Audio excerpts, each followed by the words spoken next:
नमस्कार, मैं रुबीना सैफी। आप देख रहे हैं द इंडिया न्यूज। आइए नजर डालते हैं इस वक्त की कुछ ताजा खबरों पर। हापुड़ नगर क्षेत्र में एक दिन पूर्व हुई फायरिंग की घटना का वर्दी ही निकला मास्टरमाइंड। थाना हापुड़ नगर पुलिस ने थाना क्षेत्र एक दिन पूर्व घटित फायरिंग की घटना का अनावरण करते हुए वर्दी सहित 3 अभियुक्तों को किया गिरफ्तार, जिनके कब्जे से घटना में प्रयुक्त अवैध तमंचा में 3 जिंदा व 1 खोखा कारतूस तथा हुंडा शाइन मोटरसाइकिल बरामद हुई है। गिरफ्तार अभियुक्तवादी दीपचंद्र व प्रतिवादी सत्यम वेद के बीच जनपद देहरादून में जमीन को लेकर विवाद चल रहा है। एक स्विफ्ट डिज़ायर कार में जा रहे हैं और कोतवाली में निज़ामपुर के पास में इनके ऊपर फायरिंग करी गई। एक व्यक्ति के कंधे में गोली लगी थी, कंधे के पास बाजू में, और बताया कि काले रंग की होंडा शाइन मोटरसाइकिल पर सवार एक व्यक्ति थे जो गोली मार करके चला गया।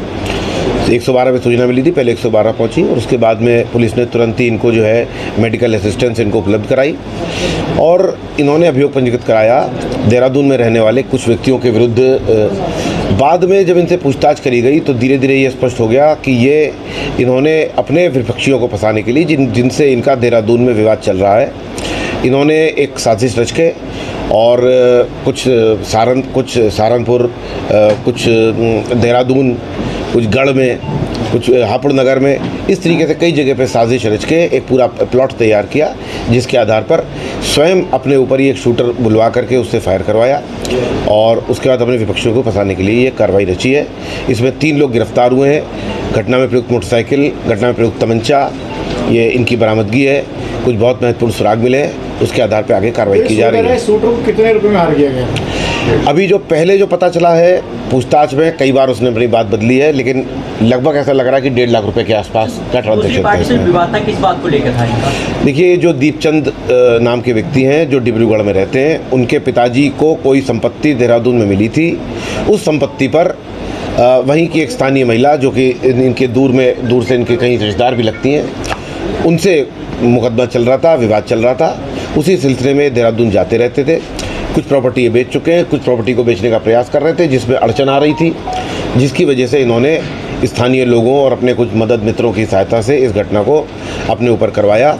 इसके लिए ये गढ़ में भी रुके, कुछ दिन से गढ़ में रुके हुए थे, कुछ दिन हरिद्वार रुके थे। वहाँ भी इसका जानकारी तो ये हुई है कि वहाँ भी प्लान था कि पहले वहाँ पे करा जाएगा, मगर वहाँ पे किन्हीं कारणों से नहीं हो पाया, फिर गढ़ में नहीं हो पाया।